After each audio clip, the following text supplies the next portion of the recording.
এখন আমি রয়েছি দক্ষিণ এশিয়ার একটি বড় মাঠে।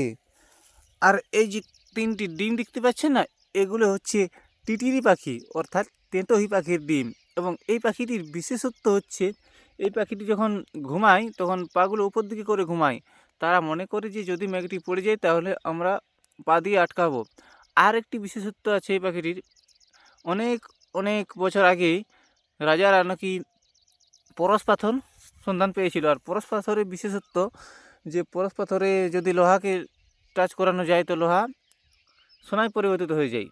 এবং সেই পরশ পাথরটি এই তিতিরি পাখি সন্ধান দিয়েছিল। এই ডিমগুলো থেকে যখন বাচ্চা হবে তখন তারা বাচ্চা ফোটানোর জন্য ওই পরশ পাথরটি আনবে এবং এই ডিমগুলোকে ভাঙবে। তাই দেখা যাক বাচ্চা হোক, পরশ পাথর পাওয়া যায় কিনা আপনাদের দেখাবো, কথাটা কি সত্যি না মিথ্যা।